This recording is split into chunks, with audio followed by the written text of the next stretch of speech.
Hello friends, welcome to அடன் academic channel.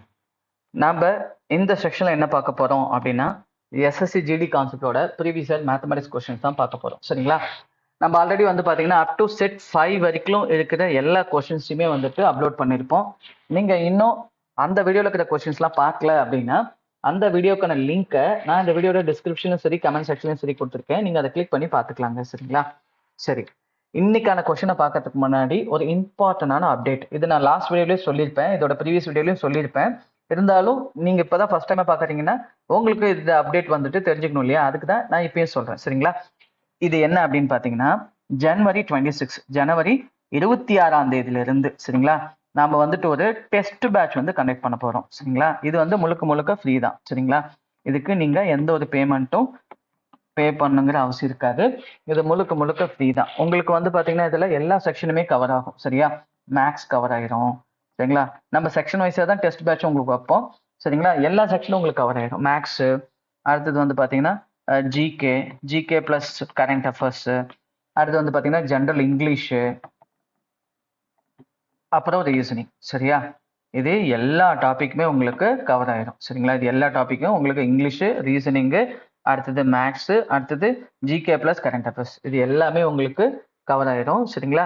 நீங்க வந்து பாத்தீங்கன்னா உங்களுக்கு அந்த லிங்கை வந்து நம்ம டெலிகிராம் சேனல்ல அனுப்பிச்சு வைப்போம். நீங்க அதை கிளிக் பண்ணிட்டு அந்த டெஸ்ட் அட்டன் பண்ணிட்டு சப்மிட் கொடுத்தீங்க அப்படின்னா நீங்க என்ன மார்க் வந்துட்டு ஸ்கோர் பண்ணிருக்கீங்க, அதே மாதிரி என்னென்ன கொஸ்டின் கரெக்டா பண்ணிருக்கீங்க, என்னென்ன கொஸ்டின் தப்பா பண்ணிருக்கீங்க அப்படிங்கிறத முதற்கொண்டு உங்களுக்கு அதிலே டிஸ்பிளே ஆயிரும். சரியா? நீங்க அதிலே பார்த்து தெரிஞ்சுக்கலாம். சரிங்களா? நீங்க இப்ப இந்த டெஸ்ட் பேட்ச்ல பார்ட்டிசிபேட் பண்ணணும் அப்படின்னா அதுக்கான டெலிகிராம் லிங்க் பேஜை வந்துட்டு நான் அதில் கொடுத்துருக்கேன். சரிங்களா? அந்த டெலிகிராம் லிங்கை கிளிக் பண்ணிட்டு நீங்க அந்த பேஜில் ஆட் ஆயிட்டீங்கன்னா பேஜ் வந்து பாத்தீங்கன்னா அருண் அகாடமி எஸ்எஸ்சின்னு இருக்கும். சரியா? அருண் அகாடமி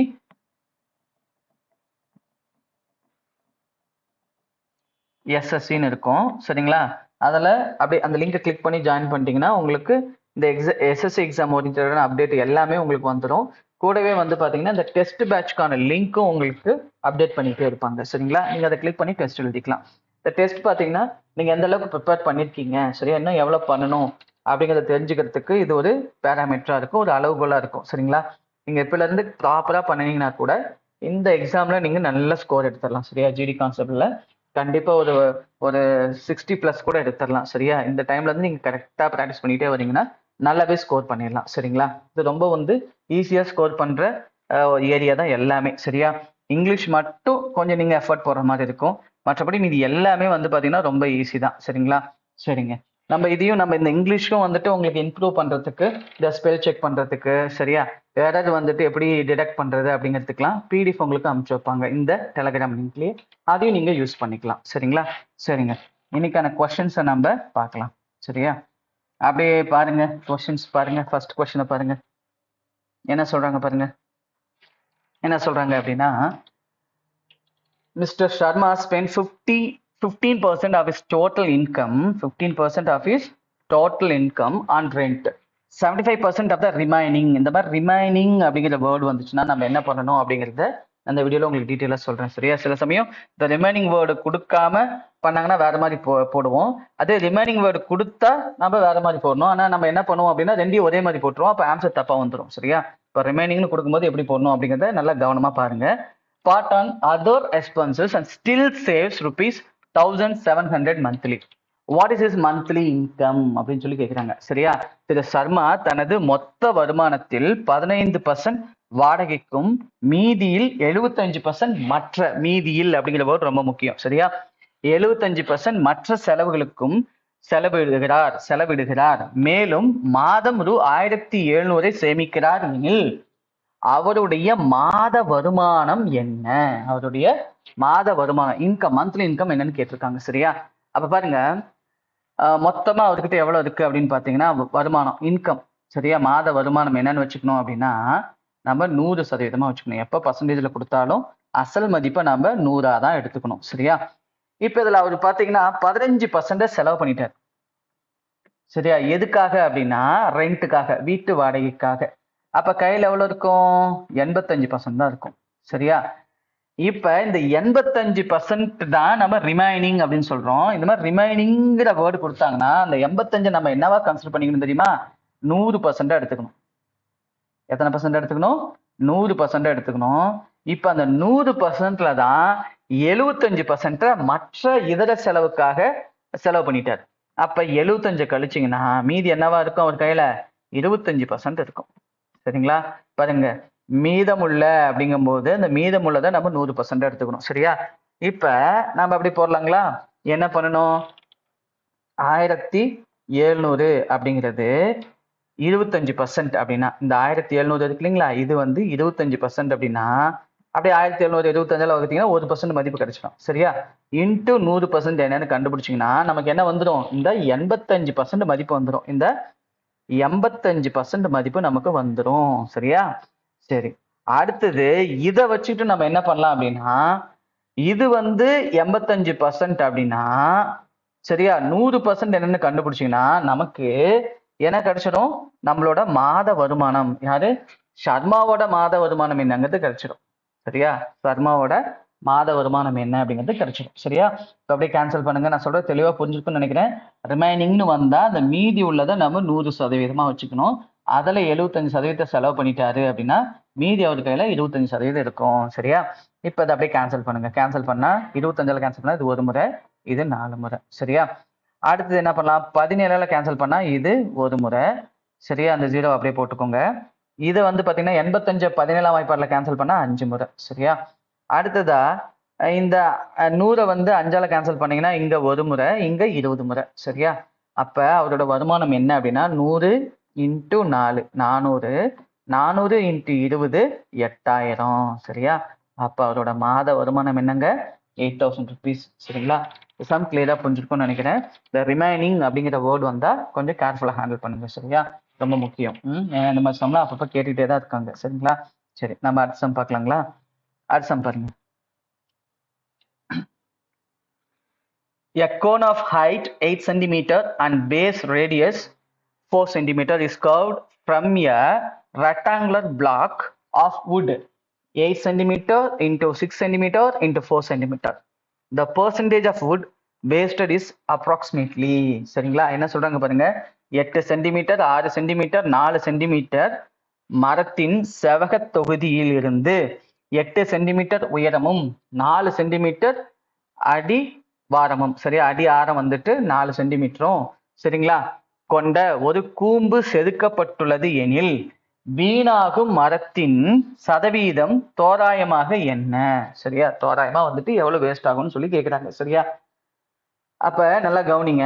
நம்ம ரெண்டுத்துக்குமான கொள்ளளவு என்ன அப்படிங்கிறத பார்க்கணும். கன அளவு என்ன அப்படிங்கிறதுக்கு பார்க்கணும். சரியா? அதுக்கு நமக்கு ஃபார்முலா என்ன அப்படின்னு பாத்தீங்கன்னா, இந்த ரெக்டாங்குலர் பிளாக்குக்கான வால்யூம்கான ஃபார்முலா என்ன வரும்? அதுக்கான கொள்ளளவுக்கு ரெக்டாங்குலர் பிளாக் இருக்கு இல்லைங்களா? இந்த பிளாக்கான வால்யூம்கான ஃபார்முலா என்ன வரும் அப்படின்னு பாத்தீங்கன்னா, அப்படியே மூணையும் பெருக்கிக்க வேண்டியதுதான். சரியா? லென்த் இன்ட்டு பிரெத் இன்ட்டு ஹைட்னு சொல்லுவோம் இல்லையா? அது மூணையும் அப்படியே பெருக்கிக்கங்க. 8 centimetre into 8 centimetre into 6 centimetre, இது அப்படியே பெருக்கிக்கலாம். சரியா? மேல என்ன போடணும் அப்படின்னா கோனுக்கான கன அளவுக்கான ஃபார்முலா. சரியா? கூம்புக்கான கன அளவுக்கான ஃபார்முலா. அப்ப கோனுக்கான கன அளவு ஃபார்முலா என்ன வரும்? Volume formula. வால்யூம் ஃபார்முலா என்ன வரும்? 1/3 பை ஆர் ஸ்கொயர் ஹெச் வரும். சரிங்களா? சரியா? 1/3 பை ஆர் ஸ்கொயர் ஹெச். இது வந்துட்டு எல் இன்ட்டு ஹைட் எல்பிஹெச் அப்படின்னு போட்டுக்கலாம். இது வந்து நான் ஃபார்முலா போட்டேன்னா வேல்யூ எடுத்து எழுதிடுறேங்க. 3 இன்ட்டு 22/7 இன்ட்டு இந்த இடத்துல ரேடியஸ் என்னன்னா 4. அப்போ 4 இன்ட்டு 4. ஹைட் என்ன அப்படின்னு பார்த்தீங்கன்னா 8. சரியா? இந்த கரெக்டாக ஒவ்வொரு டேட்டாவையும் எடுத்து ப்ராப்பராக எழுதணும். சரியா? கொடுத்துக்கிட்ட டேட்டா வச்சு ஒவ்வொரு டேட்டாத்தையும் நீங்கள் கிளியராக எழுதணும். சரிங்களா? அதை அப்படியே சிம்பிளிஃபை பண்ணீங்கன்னா நமக்கு ஆன்சர் வந்துடும். ஒன்றும் பிரச்சனை இல்லை. சரிங்களா? ஈஸியாக வந்துடும். இப்போ பாருங்க, இது வந்து பார்த்தீங்கன்னா கோனுக்கான வால்யூம். இது வந்து பார்த்தீங்கன்னா அந்த ரெக்டாங்குலர் பிளாக்குக்கான வால்யூம். சரியா? இதை அப்படியே கேன்சல் பண்ணுங்க. என்னென்ன வரும் அப்படின்னா இந்த 8க்கு இந்த 8 கேன்சல் பண்ணிடலாம். சரியா? அடுத்தது இந்த 4 கேன்சல் பண்ணீங்கன்னா ஒரு முறை வரும். இதை வந்து 4ஆல கேன்சல் பண்ணீங்கன்னா 2 முறை வரும். சரியா? மேற்கொண்டு இந்த 4 இந்த 2ஆல கேன்சல் பண்ணீங்கன்னா இது ஒரு முறை வரும், இது 2 முறை வரும். சரிங்களா? அப்ப கீழே வந்து 6 மட்டும்தான் இருக்குது இல்லையா? மேல வந்துட்டு இந்த நம்பர்லாம் இருக்கு. அப்ப என்ன வரும் பாருங்க, 1/3 இன்ட்டு 22/7 இன்ட்டு 2 இங்க பாருங்க, இங்க 6 இருக்கா? அப்போ இது கூட இன்னும் கேன்சல் பண்ணலாம்ல. இங்கே 12 வச்சுன்னா 3 டைம்ஸ், இங்கே 1 டைம். சரிங்களா? அப்போ இந்த 3 அப்படியே ரெசிப்ரோக்கல் பண்ணீங்க அப்படின்னா 1/3 மாறிக்கும். சரியா? இப்போ வேற ஏதாச்சும் இதுக்கு மேலே அடிக்க முடியுமா? இதுக்கு மேலே எதுவும் அடிக்க முடியாது. சரியா? அப்போ 7 3 21, 21 இன்ட்டு 3 63 கீழே வரும். சரியா? 63 தானே வரும். மேலே வந்து 22, மேலே 22 கரெக்டாக கேன்சல் பண்ணோமா? 22 அப்படின்னா வேஸ்ட் ஆகிறது தான் கேட்குறாங்க. அப்போ வேஸ்ட் ஆகிறது ரொம்ப எசிட் ஆகும். கேன்சல் பண்ணது கரெக்டானு பாருங்கள். ஏதாச்சும் சின்ன தப்பு இருந்தால் கூட கேன்சல் பண்ணதில் ஆன்சர் வராது. கீழே 3 போட்டுட்டோம். இருங்க இன்னொரு தாட்டி கேன்சல் பண்ணிடலாம். இன்னொரு தாட்டி இதை வேல்யூ கரெக்டாக எழுதி நம்ம கேன்சல் பண்ணிடலாம். மேலே 22 தான் வருது. ஏதோ விட்டுட்டுன்னு நினைக்கிறேன் உங்களுக்கு, இல்லையா? இது கவனிங்க. மேலே என்ன வரும்? மேலே வந்துட்டு 1/3 into 22/7. Okay. Into r square என்னது? ஆர் ஸ்கொயர் வந்துட்டு ரேடியஸ் 4ஆ? அப்போ 4 × 4. சரிங்களா? ஹைட் வந்துட்டு இதில் என்ன சொல்லியிருக்காங்க? 8 டிவைடட் பை 8 × 8 × 6. இப்போ கேன்சல் பண்ணால் 8க்கு 8 வந்துட்டு கேன்சல் ஆயிரும். இப்போ 4 அப்படின்னா இது ஒன் டைமு, இது 2 டைம்ஸு. ரைட்டு. இப்போ மேற்கொண்டு எதை கேன்சல் பண்ணலாம்? இந்த 2ஆல் இதை கேன்சல் பண்ணலாம், 2 டைம்ஸு. சரிங்களா? அதுக்கப்புறம் வந்து பார்த்தீங்கன்னா இதால் இதை கேன்சல் பண்ணீங்க அப்படின்னா 3 டைம்ஸு. சரிங்களா? அப்போ கீழே 3, மேலே வந்து பார்த்தீங்கன்னா 22, கீழே வந்து 3 3 21. அதே தான் வருது இல்லை?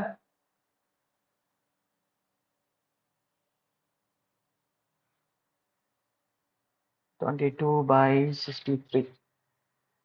22/63. ஓ சாரிங்க. இதில் 8 × 6 × 4. சாரிங்க. Extremely sorry. இந்த வேல்யூ எடுத்து எழுதுறதுல கேர்ஃபுல்லாக எடுத்து எழுதுனா இந்த மாதிரி தான். சரிங்களா? நமக்கு எக்ஸாமில் இங்கே டைம் வேஸ்ட் ஆகிறது பிரச்சனை இல்லை. சரிங்களா? எக்ஸாமில் டைம் வேஸ்ட் ஆச்சு அப்படின்னா அது ரொம்ப சிக்கலாக போயிடும் இல்லையா? அடுத்த ஈஸியான கொஷின்லாம் அட்டன் பண்ண முடியாத மாதிரி போயிடும். இங்கே வந்து 8 × 6 × 4. Right. Length into breadth into height. இங்கே வந்து பார்த்தீங்கன்னா என்னது 1/3 இன்ட்டு 22/7 இன்ட்டு ஆர் ஸ்கொயர் என்னது 4 × 4 இன்ட்டு ஹைட் என்ன வரும் அப்படின்னு பார்த்தீங்கன்னா 8 வரும். சரிங்களா? கரெக்டாக எழுதிருக்குன்னா ரேடியஸ். சரி, அடுத்தது வந்து பார்த்தீங்கன்னா இங்கே 8 × 6 × 4. சரியா? நான் 8 × 8 × 4ன்னு போட்டேன். 8 × 6 × 4 உங்களுக்கு கண்டிப்பாக தெரிஞ்சிருக்கும், நிறைய பேர் கண்டுபிடிச்சிருப்பீங்க. சரிங்களா? நான் தான் இங்கே தப்பாக எழுதிட்டேன். சரி, இதையும் அப்படியே கேன்சல் பண்ணிடுங்க. சரிங்களா? அடுத்ததா இதையும் அப்படியே கேன்சல் பண்ணுங்க. அடுத்ததா வந்து பார்த்தீங்கன்னா இது 2 டைம்ஸு, இது 3 டைம்ஸு. சரிங்களா? அவ்வளோதான். ஃபர்தராக இதை நம்ம கேன்சல் பண்ண முடியாது. அப்போ என்ன வரும் பாருங்க, 1/3 இன்ட்டு 22/7 இன்ட்டு இந்த 3 அப்படியே ரெசிப்ரோக்கல் பண்ணிட்டீங்க அப்படின்னா என்ன வரும்? 1/3 வரும். அப்போ 2/3 அப்படின்னு போட்டுக்கலாம். சரியா? அது அப்புறம் நம்ம ஃபர்தராக கேன்சல் பண்ண முடியாது. அப்போ இது இன்ட்டு பண்ணிங்கன்னா 44. இதெல்லாம் இன்ட்டு பண்ணிங்கன்னா என்ன வரும்? 63 வரும். சரியா? அப்போ 63க்கு 44 தான் வந்துட்டு நம்ம செதுக்கக்கூடியது. சரியா? நம்ம அதை வச்சு உருவாக்கக்கூடியது. அப்போ வேஸ்ட் ஆகிறது என்ன அப்படின்னா 63க்கு எவ்வளோ வேஸ்ட் ஆகும் பாருங்க. 63ல் 44 யூனிட் வந்து செஞ்சிடுவோம். 63 யூனிட் உட்டை செதுக்கி 44 யூனிட்ல கோணை செஞ்சிடுவோம். அந்த அளவில் கோணை செஞ்சிடுவோம். அப்போ வேஸ்ட் எவ்வளோ ஆகும் அப்படின்னா 63ல இருந்து நீங்க 44 கழிச்சிடுங்க. 44 கழிச்சு என்ன வரும்? 13ல 4 போச்சு அப்படின்னா 9 வரும். இங்க வந்து பாத்தீங்கன்னா 5 இருக்கும். 5ல 4 போச்சுன்னா 1 வரும். சரியா? மேல 19 இன்ட்டு 100 சதவிகிதம் அப்படின்னா இன்ட்டு 100. இது அப்படியே கேன்சல் பண்ணி நமக்கு ஆன்சர் வந்துடும். அப்ப என்ன வரும்? 1900. சரியா? 1900 டிவைடட் பை 63. சரியா? இப்ப 190ல 63 எத்தனை முறை வரும் அப்படின்னா 3 முறை வரும். சரியா? 3 18 9 180 + 9 189. மீதி 1 இருக்கும். சரியா? இதுல அடங்காது. அப்போ ஒரு 0, இங்க ஒரு 0 போட்டுக்கோங்க. சரியா? அப்ப எத்தனை % வரும் அப்படின்னு பாத்தீங்கன்னா 30.1 வரும் இல்லையா? அப்ப 30.1 அப்படின்னா இங்க என்ன சொல்லியிருக்காங்க பாருங்க, தோராயமாகன்னு சொல்லியிருக்காங்க இல்லையா? அப்ப இந்த கொஸ்டினுக்கான ஆன்சர் என்ன அப்படின்னா 30%. இந்த கொஸ்டினுக்கான ஆன்சர் 30%. வேல்யூ எடுத்து எழுதும் போது கேர்ஃபுல்லா எடுத்து எழுதுங்க. சரிங்களா? நீங்க நல்லா ப்ராக்டிஸ் பண்ணீங்கன்னா இந்த மாதிரி கேர்லெஸ் மிஸ்டேக்லாம் வராது. சரிங்களா? கொஸ்டின் நல்லா படிச்சுட்டு நல்லா கரெக்டா எடுத்து எழுதிட்டீங்கனாலும் தப்பு வராது. அதே மாதிரி நல்லா ப்ராக்டிஸ் பண்ணிட்டீங்க அப்படின்னாலும் உங்களுக்கு இந்த மாதிரி கேர்லெஸ் மிஸ்டேக்லாம் வராது. சரியா? இந்த மாதிரி கேர்லெஸ் மிஸ்டேக்லயே வந்து பாத்தீங்கன்னா நமக்கு நல்ல கான்செப்ட் தெரிஞ்சும் 1 or 2 கொஸ்டின் தப்பு பண்ணிட்டு வந்துரும். சரியா? அதனால நிறைய ப்ராக்டிஸ் பண்ணுங்க. சரிங்களா? அதே மாதிரி கொஸ்டினை சால்வ் பண்றதுக்கு முன்னாடி கிளியரா படிச்சிடுங்க. அந்த இன்ஃபர்மேஷன் எடுத்து எழுதுறதுல கேர்ஃபுல்லா இருங்க. இருந்தாவே நம்ம மேக்ஸிமம் எரர் வராம எல்லா கொஸ்டினையும் கரெக்டா பண்ணிடலாம். சரிங்களா? சரி, அடுத்த கொஸ்டின் பார்க்கலாங்க. அடுத்த கொஸ்டின் பாருங்க. A article is listed at 1200. A customer pay 972 for it after getting 2 successive discounts. If the rate of first discount is 10%, then the rate of second discount is. சரியா? ஒரு பொருள் வந்துட்டு 1200 என பட்டியலிடப்பட்டுள்ளது. சரியா? அதை வந்துட்டு லிஸ்டட் பிரைஸ்னா அதுல பிரிண்ட் வச்சிருப்பாங்கல்ல, அல்லது பாத்தீங்கன்னா இப்ப நம்ம ரேஷன் கார்டுலாம் போறீங்கன்னா அது என்னென்ன விலைன்னு சொல்லி ஒரு பட்டியலா ஒட்டிருப்பாங்கல்ல. நம்ம ஹோட்டல் போறோம்னாலும் ஹோட்டல்லையும் நமக்கு ஒரு லிஸ்ட் பிரைஸ் ஒட்டிருப்பாங்க. பூரி இவ்வளவு விலை, பரோட்டா எவ்வளவு விலை, இட்லி இவ்வளவு விலை, தோசை எவ்வளவு விலைன்னு ஒட்டிருப்பாங்களா. அதான் வந்து நம்ம பட்டியலிடப்பட்ட விலை, அதோட விற்பனை விலையை தான் நம்ம அப்படி சொல்றோம். சரிங்களா? 2 தொடர்ச்சியான தள்ளுபடிகளை பெற்ற பிறகு ஒரு வாடிக்கையாளர் அதற்கு 972 செலுத்துகிறார். முதல் தள்ளுபடி சதவீதம் 10% என்றால் இரண்டாவது தள்ளுபடி சதவீதம் என்ன அப்படின்னு சொல்லி கேட்கிறாங்க. சரியா? முதல்ல நம்ம என்ன பண்ணணும் அப்படின்னா 1200க்கு, சரியா, 1200க்கு 10% கண்டுபிடிக்கணும். அப்ப 1200க்கு 10% என்ன வரும்? 120 வரும். சரிங்களா? ஒரு டிஜிட் தள்ளி புள்ளி வச்சீங்கன்னா 120% வரும். அப்ப இதை மைனஸ் பண்ணுங்க. டிஸ்கவுண்ட் தள்ளுபடி அப்படிங்கிறதுனால நம்ம மைனஸ் பண்றோம். சரியா? அப்ப இங்க 8, இங்க என்ன இருக்கும் அப்படின்னு பாத்தீங்கன்னா 1, அப்ப 0 தான் வரும், இங்க 1. இப்ப இதுல இருந்து தான் எவ்வளவு தள்ளுபடி கொடுத்துருக்காங்க அப்படின்னு சொல்லி கேக்குறாங்க. எதுக்கு அப்படின்னா அந்த பொருளை 972க்கு விற்கிறதுனா சரியா எவ்வளவு தள்ளுபடி கொடுத்துருப்பாங்கன்னு சொல்லி கேக்குறாங்க. அப்ப நீங்க என்ன பண்ணுனா இந்த 1080ல இருந்து 972 கழிங்க. அப்ப கழிச்சுன்னு என்ன வரும்? 10, 10ல 2 போச்சுன்னா 8, இங்க 7, 7 போச்சுன்னா 0, இங்க என்ன இருக்கும்? இந்த இடத்துல 10 இருக்கும், 10ல 9 போச்சுன்னா 1, அப்ப 108 ரூபா. சரியா? அப்ப 1080 அப்படிங்கிறது 100% அப்படின்னா, சரிங்களா, 108ங்கிறது எத்தனை சதவீதம்? சரியா? இது 108ங்கிறது எத்தனை சதவீதம் அப்படின்னு கண்டுபிடிக்கணும். சரியா? இப்ப இந்த ஒரு 0க்கு இந்த ஒரு 0, 108க்கு 108.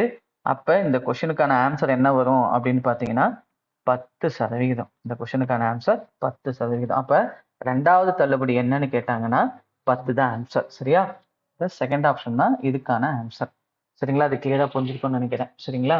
ஏன்னா டிஸ்கவுண்ட் பேஸ்டு கொஸ்டினும் எல்லா கொஸ்டின் பேப்பர்லயும் பாத்தீங்கன்னா 2 கொஸ்டின் கட்டாயமா வந்துகிட்டே தான் இருக்கு. ஃபியூச்சர்லயும் கேட்கறதுக்கான வாய்ப்புகள் அதிகம். சரியா? அந்த ப்ராஃபிட் அண்ட் லாஸ்ல இருந்து மட்டும் உங்களுக்கு குறைஞ்சது 5 கொஸ்டின் கேட்கறாங்க. சரியா? குறைஞ்சது 5 கொஸ்டின், சில சமயம் 7, 8 கொஸ்டின்லாம் கூட கேட்டிருக்காங்க. இந்த டாபிக் வந்து ரொம்ப ரொம்ப இம்பார்ட்டன்ட். சரிங்களா? சரி, அடுத்து பாருங்க. The fourth proportional to 31214 is. சரிங்களா? 31214க்கு நான்காவது விகிதாச்சாரம் என்னன்னு சொல்லி கேட்டிருக்காங்க.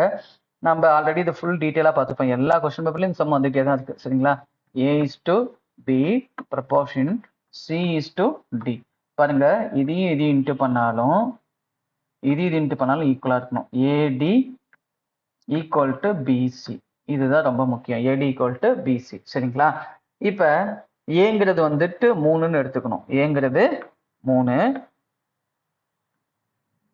ஏங்கிறது 3, பிங்கிறது 12, சிங்கிறது 14னா இதை கண்டுபிடிங்கன்னு சொல்லியிருக்காங்க. சரியா? அப்ப என்ன பண்ணுவோம்? 3 பெருக்கல் D = 12 பெருக்கல் சி.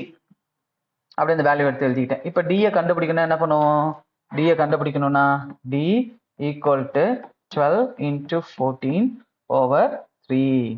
இதை அப்படியே கேன்சல் பண்ணீங்கன்னா 4 டைம்ஸ் இல்லையா? 4 14 என்ன வரும்? 4 14 56.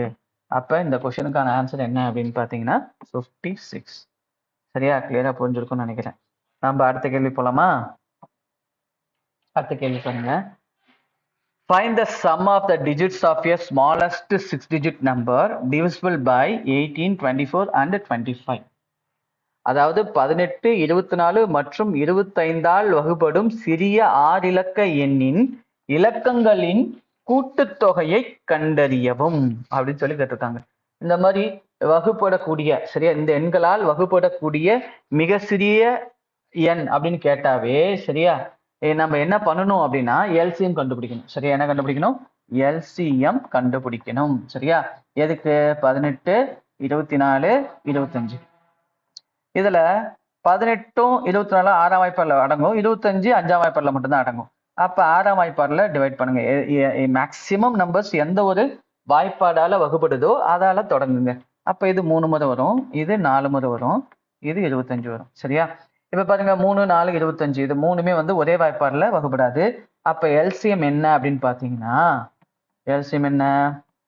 மூணுமே ஒரே வாய்ப்பாடுல வகுப்படாது. அட்லீஸ்ட் 2 வகுப்பட்டா கூட நம்ம திருப்பியும் வகுக்கணும். சரியா, இது அப்படியே பெருக்குங்க. 6 18, சரியா, இந்த ஆண்ட 100, 4 25 100. அப்ப எவ்வளவு வரும்? 18 100 1800. சரியா, இப்ப பாருங்க நம்மகிட்ட என்ன கேட்கிறாங்க அப்படின்னா, வகுப்படும் 6 இலக்க எண்ணின். அப்ப 6 இலக்க எண்ணின் அப்படின்னு பாத்தீங்கன்னா 6 இலக்க சிறிய எண் என்ன அப்படின்னு பாத்தீங்கன்னா, இப்ப 2 இலக்க சிறிய எண் அப்படின்னா 10, 3 இலக்க சிறிய எண் அப்படின்னா 100, 4 இலக்க சிறிய எண் அப்படின்னா 1000, 5 அப்படின்னா 10,000, 6 அப்படின்னா 1,00,000. சரியா, 1,00,000 தான் வந்துட்டு 6 இலக்க சிறிய எண். இப்ப இந்த 1,00,000த்துல எத்தனை 1800 இருக்கு அப்படின்னு பார்த்தோம்னு வச்சுக்கோங்க. எத்தனை 1800 இருக்கு அப்படின்னா இங்க அப்படியே கேன்சல் பண்ணுங்க. இதுல வந்து பாத்தீங்கன்னா 100ல 18 5 முறை, மீதி எவ்வளவு இருக்கும்? 10, 5 18 90, இதுலயும் 5 முறை. சரியா, 55 முறை வந்துட்டு இருக்கும். சரிங்களா, நான் பாருங்க எக்ஸாக்டா இருக்கிறத மட்டும் தான் எடுத்துக்கணும். இந்த ரிமைண்டர் வர்றது டெசிமலுக்கு அப்புறம் வர நம்பர்லாம் எடுத்துக்கணும்னு அவசியம் இல்லை. நம்ம வகுப்படக்கூடிய அப்படின்னா பர்ஃபெக்டா வகுப்படக்கூடிய அப்படிங்கிறது தான் அர்த்தம். சரியா, அப்ப 55 இன்டு 1800. சரியா, இதை பெருக்கணும்னா நமக்கு 4 இலக்க மிகப்பெரிய எண் கிடைச்சிடும். சரியா, இந்த எண்களால் வகுக்கக்கூடிய 4 இலக்க மிகப்பெரிய எண் கிடைச்சிடும். ஆனா நமக்கு என்ன கேட்டிருக்காங்க? 4 இலக்க இல்ல, 5 இலக்க மிகப்பெரிய எண் கிடைச்சிடும். நம்ம கிட்ட கேட்டிருக்கிறது 6 இலக்க மிக சிறிய எண் கேட்டிருக்காங்க. சரியா, அப்ப இதை கண்டுபிடிச்சு அது கூட ஒரு 1800 கூட்டினீங்கன்னா நமக்கு ஆன்சர் வந்துடும். சரியா, இப்ப இது பெருக்குங்க. இது பெருக்கணும் என்ன வரும்? 18 5 18 50 900, 5 18 90. அப்ப 990. சரியா, 990 வருமா? அப்புறம் அந்த 2 0 போட்டுருங்க. அப்ப 99,000 அப்படிங்கிறது தான் வந்து பாத்தீங்கன்னா இந்த எல்லா நம்பரையும், அதாவது 18ஆலையும் அது வகுப்படும், 24ஆலையும் வகுப்படும், 25ஆலையும் வகுப்படக்கூடிய மிகப்பெரிய 5 இலக்க எண். மிகப்பெரிய 5 இலக்க எண். இது கூட நீங்க என்ன பண்ணணும்னா 1800 கூட்டணும். கூட்டிங்கன்னா மிக சிறிய 6 இலக்க எண் கிடைச்சிடும். 10க்கு 0 மீதி 1, இங்க 10. சரியா, இதுதான் மிக சிறிய 6 இலக்க எண் 18, 24 மற்றும் 25ஆல் வகுப்படக்கூடியது. சரியா, நம்பர் கேட்டா தான் ஆன்சர். ஆனா அவங்க என்ன கேட்டிருக்காங்க? இந்த இலக்கங்களின் கூடுதல் கேட்டிருக்காங்க. இதெல்லாம் அப்படியே கூட்டி சொல்லுங்க அப்படின்னு சொல்லி கேட்டிருக்காங்க. அப்ப 1 + 0 0 1 தான் வரும், இது 1 தான் வரும், 8 கூட்டினா 9 வரும். சரியா, அப்ப ஆன்சர் என்ன அப்படின்னா 9. ஆன்சர் என்னதுங்க? இந்த கொஸ்டினுக்கு 9 தான் இந்த கொஸ்டினுக்கான ஆன்சர். சரியா, கிளியரா புரிஞ்சுக்கணும்னு நினைக்கிறேன். இதை மறந்துடக்கூடாது. ஏன்னா மிகப்பெரிய எண், மிகப்பெரிய 5 இலக்க எண்ணின் இலக்கங்களில் கூடுதல் சொல்லுங்க அப்படின்னா அப்ப நீங்க என்ன பண்ண 9 + 9 18 அப்படின்னு போடணும். சரிங்களா, ஆனா அவங்க என்ன கேட்டிருக்காங்க? மிக சிறிய 6 இலக்க எண் கேட்டிருக்கும் போது இன்னும் ஒரு 1800 கூட்டினீங்கன்னா அது 6 இலக்க மிக சிறிய எண்ணா மாறிடும். சரியா, தெளிவா புரிஞ்சிருக்கும்னு நினைக்கிறேன். நம்ம அடுத்த கேள்வி பார்க்கலாங்களா?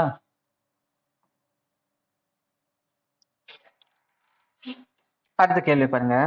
Arjun rides his bike 10 km at an average speed of 30 km per hour and again travels 14 km at an average speed of 25 km per hour. What is his average speed approximately for the entire trip? சரியா, அர்ஜுன் தனது பைக்கை சராசரியாக மணிக்கு 30 kilometre வேகத்தில் 10 kilometre ஓட்டுகிறார். மீண்டும் சராசரியாக மணிக்கு 25 kilometre வேகத்தில் 14 கிலோமீட்டர் பயணிக்கிறார் எனில் முழு பயணத்தின் சராசரி வேகத்தை தோராயமாக, சரியா, வேகம் எவ்வளவுன்னு கேட்டிருக்காங்க. தோராயமாக எவ்வளவுன்னு சொல்லி கேட்டிருக்காங்க. சரியா, ஆவரேஜா. இப்ப பாருங்க, இதுல டிஸ்டன்ஸ் ஈக்குவலா இருந்துச்சுன்னா நம்ம என்ன பண்ணுவோம்? ஹார்மோனிக் மீன் யூஸ் பண்ணுவோம். சரியா, நான் இது ஆல்ரெடி நம்ம நிறைய வீடியோல இந்த கொஸ்டினை பார்த்துருப்போம். ஆனா இந்த இடத்துல டிஸ்டன்ஸ் தூரம் அப்படிங்கிறது வந்து சமனா இல்லை. 10 கிலோமீட்டர், அடுத்தது 14 கிலோமீட்டர் பயணிக்கிறார். சரியா? அப்ப நம்ம கிட்ட ஆவரேஜ் ஸ்பீடு கேட்குறாங்கன்னு வச்சுக்கோங்க. ஸ்பீடுக்கான ஃபார்முலா என்ன? ஸ்பீடுக்கு வந்து பாத்தீங்கன்னா டிஸ்டன்ஸ் டிவைட் பை டைம். சரியா? Distance divided by time. Distance இங்க என்னன்னா 10, ரெண்டாவது 14. அப்ப மொத்த தொலைவு என்ன அப்படின்னா 24 கிலோமீட்டர் டிவைடட் பை டைமுக்கான ஃபார்முலா என்ன? டைமுக்கு டிஸ்டன்ஸ் டிவைடட் பை ஸ்பீடு. சரியா? Distance divide by speed. சரிங்களா? அப்ப டிஸ்டன்ஸ் பார்த்தீங்கன்னா 10 ஒரு மணிக்கு 30 கிலோமீட்டர் வேகத்திலையும் பிளஸ் அடுத்த 14 மணிக்கு 25 கிலோமீட்டர் வேகத்திலையும் பயணிக்கிறார். சரிங்களா? இப்ப என்ன வரும்? மேல 24 வரும். கீழே பாருங்க, இதை கேன்சல் பண்ணலாம்ல, 1/3 பண்ணிக்கலாம். சரியா? இப்ப இந்த மாதிரி ஒரு பின்னத்தை கூட்டணும் அப்படின்னா நம்ம என்ன பண்ணோம்? இது கிராஸ் இன்ட்டு பண்ணிக்கணும், இது கிராஸ் இன்ட்டு பண்ணிக்கணும், அப்புறம் கீழே இது ரெண்டையும் இன்ட்டு பண்ணிக்கணும். அப்ப 3 × 14, 3 × 14 என்ன வரும்? 42 வருமா? அடுத்தது 25 × 1 25 தான் வரும். கீழே வந்துட்டு 3 25 75. சரியா? அப்ப நமக்கு இங்க என்ன வரும்? 24 டிவைடட் பை இது ரெண்டையும் கூட்டுங்க, 42யும் 25யும் கூட்டினோம்னா 67 வருமா? 67/75. சரியா? அல்லது இது அப்படியே நீங்க ரெசிப்ரோக்கல் பண்ணிக்கலாம். சரியா? 24 × 75/67 போட்டுக்கலாம். 75/67 போட்டுக்கலாம். சரியா? நீங்க இதை அப்படியே கேன்சல் பண்ணீங்கன்னு வச்சுக்கோங்களேன், நமக்கு என்ன வந்துடும்? ஆன்சர் வந்துடும். சரிங்களா?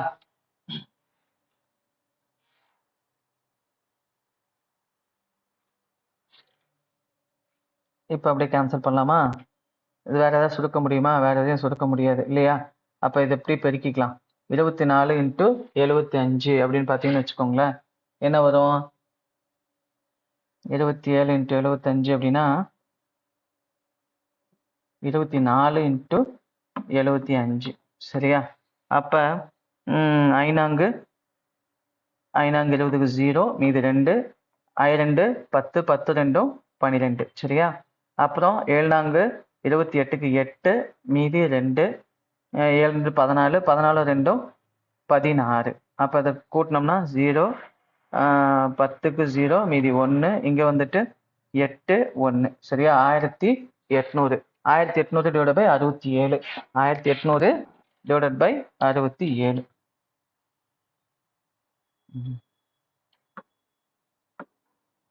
அப்ப 1800 டிவைட் பை 67. சரியா? இப்ப 67 எத்தனை தாட்டி வரும்? 67 அப்படின்னு பாத்தீங்கன்னா இதுல 2 முறை வரும். சரியா? 2 போட்டுக்கலாம். சரிங்களா? மீதி என்ன இருக்கும்? 2 67னா 2 67னா 2 60 120, 2 7 14. அப்ப 134. அப்ப 180ல 134 போச்சுன்னா மீதி என்ன இருக்கும் அப்படின்னா 46 இருக்கும். 46 ஒரு 0 போட்டுக்கோங்க. சரியா? இப்ப இதுல 67 எத்தனை முறை இருக்கும் அப்படிங்கிறத பாருங்க. சரியா? 460ல 67 எத்தனை முறை இருக்கும் அப்படின்னா அப்ராக்சிமேட்டா 6 தாட்டி இருக்குமா? 6 6 6 60 360, 6 4 42. அப்ப 2 10க்கு 0, மீதி 1 4, 402 வரும் இல்லையா? அப்ப 402 6 முறை வரும் புள்ளி. சரியா? அப்ப 460ல 402 போச்சு அப்படின்னா மீதி எவ்வளவு இருக்கும் அப்படின்னா 58 இருக்கும். 58 டிவைட் பை 67. சரியா? நீங்க இதை டிவைட் பண்ணி ஆன்சர் போட்டுக்கலாம். ஆனா நமக்கு பாத்தீங்கன்னா 26ல ஒரே ஒரு ஆப்ஷன் தான் இருக்கு. சரிங்களா? 26ல ஒரே ஒரு ஆப்ஷன். இப்ப 26.73 இப்படிலாம் இருக்குன்னு வச்சுக்கோங்களேன். நீங்க அடுத்த டிஜிட்டையும் கண்டுபிடிச்சு ஆகணும். ஆனா இங்க வந்து பாத்தீங்கன்னா 26ல ஒரே ஒரு ஆப்ஷன் தான் இருக்கு. அப்படிங்கும்போது நமக்கு இந்த கொஸ்டினுக்கான ஆன்சர் என்ன அப்படின்னா செகண்ட் ஆப்ஷன் தாங்க. சரிங்களா? செகண்ட் ஆப்ஷன் தான் இந்த கொஸ்டினுக்கான ஆன்சர். சரிங்களா?